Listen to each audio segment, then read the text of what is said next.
Hey guys, this video is brought to you by the brilliant OneFootball app. There is so much happening around the world of football right now and it is so difficult to keep a track of everything. Well, OneFootball makes that very easy for you. OneFootball is my personal go-to app whenever I need to look up something about Chelsea, about Premier League, La Liga, Bundesliga, Serie A, Ligue 1. Everything is available out there. Every transfer rumor, information about every player, whatever you need is available on the OneFootball app. Please head into the link given in the description below and download the OneFootball app now.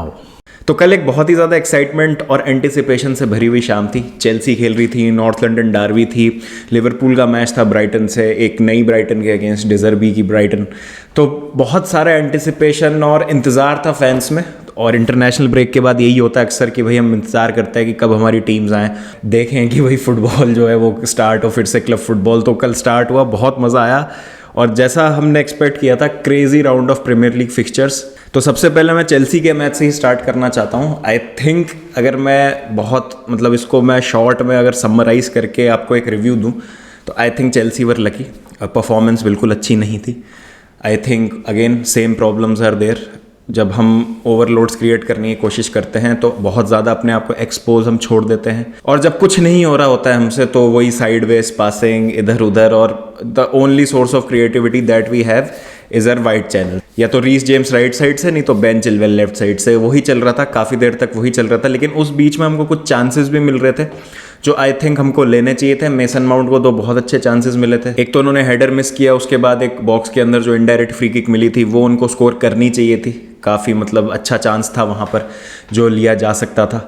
ओबामियांग I think was brilliant. Instinctive finish, जो मैं कहता हूँ कि भाई एक instinctive finisher की ज़रूरत है हमको, एक ऐसे बंदे की ज़रूरत है जिसको पता हो कि गोल कहाँ है और जो शॉट लेना जानता हो गोल पे, और ओबामियांग के गोल ने वही किया बिल्कुल। और इनिशियली जब हमने देखा है जिस तरीके से मैच स्टार्ट हुआ, बहुत ही ज़्यादा ख़राब डिफेंडिंग चेल्सी की, स्विच ऑफ हो गए वहाँ पे फोफाना। पहले तो गलती करी और उसके बाद फिर रिकवर भी नहीं किया और समझ ही नहीं आया उनको कि किस स्पेस से जो है जॉर्डन आयो का क्रॉस आ रहा है और एडवर्ड उनके साइड से आ गए हैं। ब्रेक कर दिया लाइन एडवर्ड ने, रीस जेम्स और फोफाना के बीच में आके वो घुस गए हैं और गोल स्कोर हो गया। तो इंडिविजुअल मिस्टेक्स भी बहुत थी। I think Kepa was brilliant. एक जो बड़ा स्ट्रोक ऑफ लक हमारी तरफ गया, ये मोमेंट थियागो सिल्वा जो हैंड कर देते हैं, I think it's a red card. We were very lucky कि ये रेड कार्ड नहीं दिया गया। और एक जो कंसर्न कर रही है चीज़ मुझे कि हम अपना लक बहुत ज़्यादा राइड कर रहे हैं इस समय। अगर हम चाहे वेस्ट हैम वाले मैच की भी बात कर ले, एक बहुत ही कॉन्ट्रोवर्शियल मोमेंट था जिसकी वजह से जो है हमारी लीड प्रिजर्व रही और 3 पॉइंट हम लेके आए। लेकिन ठीक है, अभी स्टार्ट है नए मैनेजर की रेन का, नए मैनेजरियल रिजीम का स्टार्ट है, तो इतना बेनिफिट ऑफ डाउट हमको देना पड़ेगा ग्रैहम पॉटर को। लेकिन कुछ पॉजिटिव्स अगर मैं बात करूं तो रूबेन लॉफ्टस-चीक के आने के बाद गेम ज़रूर चेंज हुआ, क्योंकि Jorginho was getting overrun, hammer किया जा रहा था उनको मिडफील्ड में। और मुझे लगता है कि इस सिस्टम में आई थिंक जॉर्जिनियो नहीं कोप अप कर पाएंगे, बहुत ही मुश्किल है। वो पेस और गेम की इंटेंसिटी से मैच ही नहीं कर पा रहे थे। तो आई होप इसका सॉल्यूशन निकल जाए जल्दी। लेकिन मुझे पर्सनली लगता है कि रूबेन लॉफ्टस-चीक जैसा कल खेले तो आप देख सकते हैं जब उनको लाया गया as a substitute in the second half तो ओवर रन नहीं हो रहे थे, फिजिकलिटी लेके आ रहे थे, उनको बॉल से हटाना काफ़ी ज़्यादा मुश्किल है। ये कुछ चीज़ें हैं जो हमको ध्यान में रखनी है, स्पेशली हमको क्लिनिकल होना पड़ेगा, वरना मुझे नहीं लगता है कि हम मिलान को हरा सकते हैं दोनों मैचेस में। और दोनों में से एक मैच तो मिनिमम जीतना हमको ज़रूरी है एट ऑल कॉस्ट, अगर किसी भी तरीके का चांस रखना है of going into the round of 16 Champions League में। तो ये कुछ चीज़ें हैं। मोमेंटम हमको चाहिए था, एक गेम हमको जीतना ज़रूरी था क्योंकि अगला गेम ही हमारा एसी मिलान से है। तो बहुत ही अच्छी एक विक्ट्री है, कॉन्फिडेंस बूस्ट होगा ज़रूर। Crystal Palace away is a difficult game. Conor Gallagher again बहुत ही ज़्यादा ब्रिलियंट गोल, वर्ल्ड फिनिश, बिल्कुल शानदार, मज़ा आ गया जिस तरीके का गोल कॉनर गैलेगर ने स्कोर किया है। तो again stroke of luck, 2 brilliant goals, individual brilliance पे हुए हैं दोनों गोल। ओबामियांग की फिनिश हो चाहे कॉनर गैलेगर का स्क्रीमर हो। लेकिन कुछ चीज़ें हमको और अच्छी करनी है, हमको चांसेस हमारे लेने हैं, जो मैं बोलता आ रहा हूँ पिछले 2-3 सीजन से, we are not clinical enough. Clinicality लाना बहुत ज़्यादा ज़रूरी है, इंडिविजुअल मिस्टेक्स को कम करना पड़ेगा। और ये सिस्टम अच्छा लग रहा है, लिंकअप काफ़ी अच्छा बन रहा था। लेकिन एक जो चीज़ मुझे मिसिंग लग रही थी वो ये थी कि फाइनल थर्ड में केमिस्ट्री नहीं थी प्लेयर्स में आपस में, और इस वजह से बॉल का पोजेशन जो है बड़ा आसानी से लूज़ हो रहा था। तो अगर हम आसानी से बॉल लूज़ करेंगे और हाई लाइन रखेंगे इतनी ज़्यादा तो हम बहुत ज़्यादा अपने लिए दिक्कतें क्रिएट कर लेंगे। और बहुत अच्छे अच्छे प्लेयर्स हैं एसी मिलान में जो कि कॉम्बिनेशन प्ले कर सकते हैं, आपकी हाई लाइन को एक्सपोज कर सकते हैं, उसका हमको वेरी रहना पड़ेगा। क्योंकि कल मैं यही देख रहा था, बार बार ऐसा ही हो रहा था, एक सिंपल 1-2 हो रहा था, कॉम्बिनेशन बन रहा था और हमारी मिडफील्ड और बैकलाइन ऐसे बाईपास हो रही थी बार बार। और चिलवेल तो आई थिंक डिफेंड कर ही नहीं पा रहे थे 1-on-1 सिचुएशंस में। दोनों मिडफील्डर्स के कोवाचिच and Jorginho had a bad game. कोवाचिच ने तो इतनी बॉल मिसप्लेस करी, मैंने बहुत कम देखा है कोवाचिच को इतना मतलब अनअश्योर्ड लगते हुए बॉल पे। तो ठीक है, obviously he is also come back from a injury, तो उनको भी टाइम लगेगा सेटल होने में। बट अगर ये चीज़ें हम जल्दी फाइन ट्यून कर लें, जल्दी इनको ठीक कर लें, तो उतना ज़्यादा बेहतर होगा। लेकिन अभी के लिए we are 5th in the table, अगर आप पॉइंट्स टेबल पे नज़र डालें। और हो सकता है मैनचेस्टर यूनाइटेड आज मैनचेस्टर डर्बी जीत के हमको लीप फ्रॉक कर जाए। लेकिन अभी के लिए अगर हम एक गेम इन हैंड रख के स्पर्स से 4 पॉइंट पीछे हैं, who are on the 3rd position, तो I think it's a decent enough start to the Premier League season. इतनी ज़्यादा अप्स एंड डाउन्स और अनसर्टेनिटी के बाद, मतलब जिस तरीके से सीज़न का स्टार्ट रहा, आपने मैनेजर चेंज कर दिया और भी मतलब ऑफ द फील्ड जो भी चीज़ें हुई हैं, तो उसके बाद आई थिंक ये एक डिसेंट शुरुआत है। अगर आप वर्ल्ड कप तक इसी तरीके की पोजीशन मेंटेन कर लेंगे तो टॉप 4 की लड़ाई आपको लड़ने में आसानी होगी going into the business end of the season. बात करते हैं थोड़ी सी यहाँ पे आर्सेनल वर्सेस स्पर्स की। आई थिंक बहुत ही बेहतरीन स्टार्ट किया आर्सेनल ने game, but clear cut chances वहाँ पर स्पर्स ने बनाए, जो मुझे लग रहा था कि स्पर्स विल एक्सपेक्ट आर्सेनल, होम में है आर्सेनल, कि उन पे अटैक होंगे। और थॉमस पार्टे ने अगेन जिस तरीके से डेडलॉक तोड़ा पहले गोल के लिए, बहुत ही ब्रिलियंट गोल, शानदार फिनिश वहाँ पर थॉमस पार्टे का, कोई चांस नहीं वहाँ पे ह्यूगो लॉरिस के लिए। और उसके बाद कमबैक भी किया स्पर्स ने going into the half time.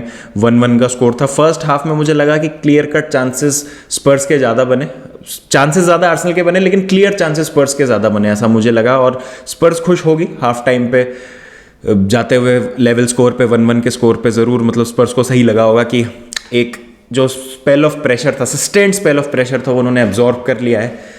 लेकिन उसके बाद सेकंड हाफ की शुरुआत जैसे होती है, थोड़ा सा एक स्क्रैम्बल वाला गोल हो जाता है, Gabriel Jesus being at the right place at the right time वाली चीज़ हो जाती है। और उसके बाद जब लगता है कि स्पर्स थोड़ा सा प्रेशर माउंट कर रही है आर्सेनल पे और वहाँ पर कमबैक हो सकता है या कमबैक का कोई भी चांस है, तो एक stupid error by Emerson Royal, जिसकी वजह से रेड कार्ड मिल जाता है उनको। और कोई ज़रूरत नहीं थी वो टैकल करने की, Martinelli had nowhere to go, वो अपने ही हाफ में थे और अपने ही गोल की तरफ बॉल लेके भाग रहे थे, तो कहीं नहीं जा रहे थे वहाँ से। तो आपने ऑफ द बॉल मारा है और लोग कह रहे थे रेड है कि नहीं है, तो I think it was a soft red card, लेकिन वो रेड कार्ड चैलेंज था। स्टड जब आपने मारा है और आपका बॉल जीतने का कोई इंटेंशन नहीं है, तो रेड कार्ड है, तो सही डिसीजन है। और उसके बाद तो फिर गेम किल ही कर दिया आर्सेनल ने, बिल्कुल सब्स्टिट्यूशंस करे, कोशिश करी सब्स्टिट्यूट से कुछ चेंज करने की एंटोनियो कॉन्टे ने, लेकिन हो नहीं पाया, क्योंकि आप नहीं कर सकते हैं आर्सेनल का मुकाबला जिस इंटेंसिटी से वो खेलते हैं। आपको 11 लोग चाहिए फील्ड पे अगर आपको उनको मैच करना है तो। और बहुत ही बेहतरीन रिजल्ट, दिस मेक श्योर कि चाहे आज के रिजल्ट्स में, आज के मैचेस में कहीं पे भी कुछ भी हो, Arsenal will remain top of the table. और 8-9 मैच के बाद मेरे ख्याल से किसी आर्सेनल फैन ने भी शायद एक्सपेक्ट नहीं किया होगा कि आर्सेनल लीग पे टॉप पे होगी। तो भाई kudos to Arteta and Arsenal, जिस तरीके से वो खेल रहे हैं, definitely the title contenders, and gives all the more motivation to teams like Chelsea and Manchester United to pick up their game, raise their game। and मतलब आप देखिए, एक ज़रूर डाउट था कि यूनाइटेड के अगेंस्ट हार गई, which was first real test for Arsenal. लेकिन मैं तो ये समझता हूँ कि प्रीमियर लीग में सारे मैचेस ये भैया आपका रियल टेस्ट ही होते हैं, मतलब ऐसा कुछ नहीं है।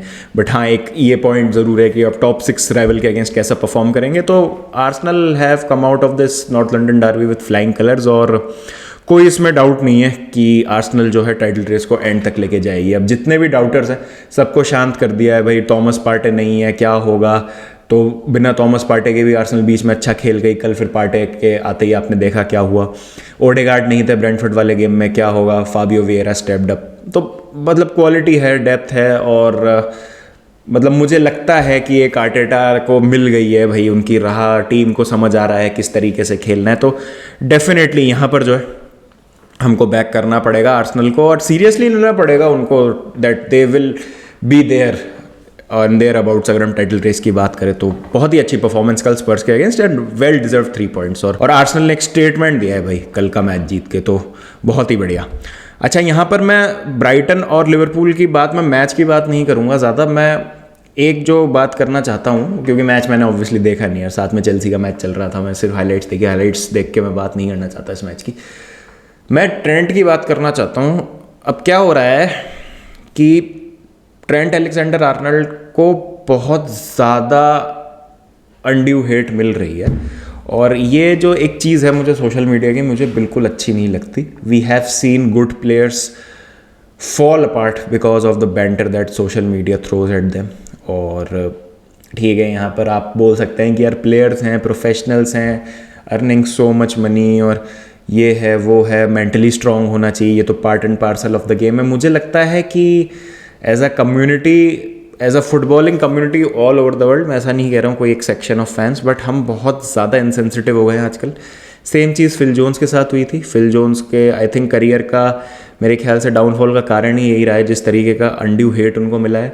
हम मैग्वायर के साथ अभी सेम चीज़ कर रहे हैं पिछले 1-1.5 साल से, और अब ट्रेंट के साथ सेम चीज़ होने लगी है। आई थिंक अगर कोई प्लेयर एक ख़राब पैथ से गुजर रहा होता है तो हम उसको इतना ज़्यादा खींच देते हैं और इतना ज़्यादा उसको इस तरीके से दिखा देते हैं कि भाई इससे ख़राब प्लेयर तो दुनिया में है ही नहीं।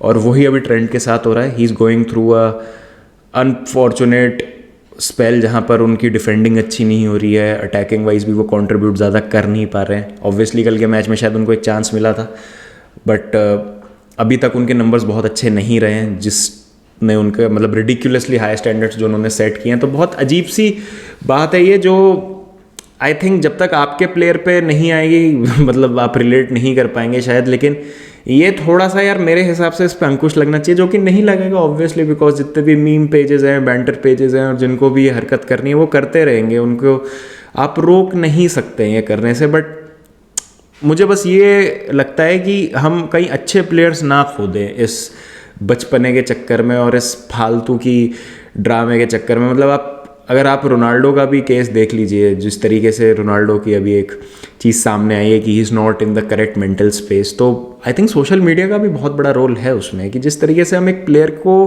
बिल्कुल पीछे ही पड़ जाते हैं ना उसके, it does not do too well for his confidence. और मतलब चाहे कितने भी आप बड़े प्लेयर हों, आप क्रिस्टियानो रोनाल्डो से बड़ा मतलब बहुत कम प्लेयर होंगे in the history of the game जो मतलब आप कह सकते हैं कि क्रिस्टियानो रोनाल्डो के लेवल के हैं, या मतलब the modern great Cristiano Ronaldo जिनकी हम बात कर रहे हैं। तो उनको एक अगर इस तरीके से अफेक्ट कर रही है ये चीज़, जो बार बार बैश करते रहेंगे किसी एक बंदे को, और आप मतलब सोशल मीडिया देखिए, हमको लगता है कि कोई भी लोग चेक नहीं करते या उनको फ़र्क नहीं पड़ता उनके बारे में क्या बातें की जा रही हैं, बट सबको पता होता है कि क्या चल रहा है मीडिया में। तो आई होप जो ट्रेंड के साथ ये हो रहा है ये ज़्यादा दिन कंटिन्यू ना रहे, और इसकी वजह से यार उनका गेम नहीं ख़राब होना चाहिए, जो कि मैंने देखा है बहुत सारे प्लेयर्स के साथ हुआ है। और मतलब ये एक बहुत गंदी चीज़ है सोशल मीडिया की। मतलब एक तो हर कोई अपनी ओपिनियन दे सकता है, वो भी एक बात हो गई, तो आप उस पर फ़िल्टर नहीं लगा सकते। तो देखते हैं क्या होता है इसमें, but it is very sad to see कि इस तरीके की जो चीज़ हो रही है, फिर इंग्लैंड स्क्वाड में भी जो हो रहा है उनके साथ, वो भी उनके कॉन्फिडेंस के लिए अच्छा नहीं है। वर्ल्ड कप इतना पास आ रहा है और हर एक बच्चे का ड्रीम होता है कि भाई वो अपनी टीम के लिए, अपने देश को रिप्रेजेंट करे वर्ल्ड कप में। और जब आप देखते हैं कि आप शायद पैकिंग ऑर्डर में बहुत नीचे हैं, 4th चॉइस है, 5th चॉइस है, तो कॉन्फिडेंस तो ऑब्वियसली आपका लो रहेगा ही।